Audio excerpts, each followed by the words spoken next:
All right, let's talk about the one question that is sending an absolute shockwave through Wall Street right now. Is software as we know it actually dead? For a while now, there have been these whispers about AI disruption. But in just the last few weeks, those whispers have turned into a full-blown market panic. And it's all focused on one specific sector. And this isn't just talk. I mean, look at these numbers. These are not small-time players. These are the titans of the software as a service, or SaaS, world. And they are getting absolutely hammered. Salesforce is down 21%, Snowflake down 23%, and HubSpot a staggering 36%. This is not a dip, folks. It's a fierce, rapid sell-off. And just listen to the language that traders on the ground are using. They're calling this the SaaS Apocalypse. The feeling isn't analytical, it's visceral. When you hear phrases like "get me out" style selling, you know this is being driven by pure, genuine fear. And what's so important to get here is that this isn't one of those moments where the entire tech market just kind of gets a cold. No, this is a surgical strike. The panic is specifically aimed right at software companies. This slide just lays it out perfectly. On one side, you've got the software sector in a total freefall over AI fears. And on the other, you have a company like Apple, which doesn't even have a clear public AI strategy yet, and its stock is up 12%. This tells you the market is isolating its target with incredible precision. So why now? Why is this happening right now? Well, according to market strategists, it's because AI has finally crossed this critical threshold. It's no longer just some theoretical threat you talk about in a PowerPoint presentation. Investors are seeing real, tangible signs of it in practice, and that has changed absolutely everything. The big idea here is that the old playbook for software companies is now seen as totally broken. The era of just rewarding growth at all costs, that's over. Investors are now questioning the very foundation of the SaaS business model, and it all boils down to something they're calling the seat crisis. Think about it like this. Why would a company pay for 100 software licenses, 100 seats, when a small AI-powered team of 10 people can now do the exact same work?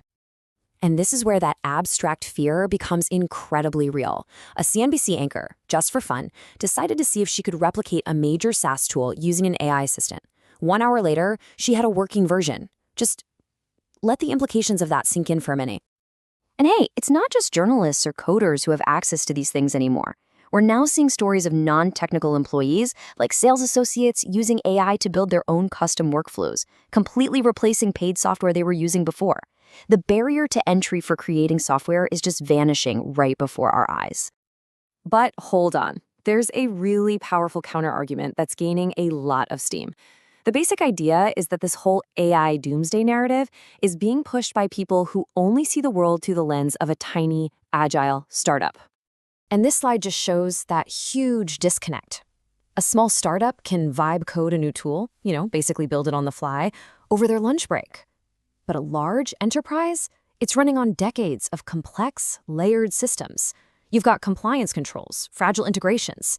You can't just plug in an AI agent and replace all of that without a massive multi-year plan. It's just not how it works. And who better to weigh in on this than the CEO of Nvidia himself, Jensen Huang? He calls this entire notion illogical, and he uses a really powerful analogy to explain why. He calls it the screwdriver analogy. So imagine you have the ultimate, all-powerful AI. If it needs to put a screw into a piece of wood, is it going to waste all this time and energy inventing a brand new screwdriver? Of course not. It's just going to grab the perfectly good one that's already sitting right there. The theory is that the most efficient path for any advanced AI is to just leverage existing, proven tools, not try to reinvent them. And this isn't just some abstract theory. We actually have a real-world test case. Sebastian Siemiatkowski, the CEO of the fintech giant Klarna, famously announced that he was going to try to replace Salesforce inside his own company with their own AI-driven systems. So what was the result? Well, he came to the conclusion that it was way too difficult for most companies to even try. He now believes that instead of dying, the big players like Salesforce are actually going to consolidate the market, basically absorbing these new AI capabilities and then offering them to everyone else. Okay, so if the SaaS apocalypse isn't coming and the big companies aren't going to just vanish overnight, then what is the reality on the ground? What's actually changing? So here's the more nuanced take. AI might not kill the software business, but it could very well kill its growth story. Companies are already tightening their budgets. They're using AI as leverage when they renegotiate contracts. The days of endless growth and easy money, yeah, they're probably over. Now, to understand who wins and who loses in this new world, we need to talk about a concept called a business moat. It's basically a company's defense against its competitors. And as you can see, not all moats are created equal. If a company's only real advantage is its code, well, that's a weak moat. And AI can replicate code pretty easily these days.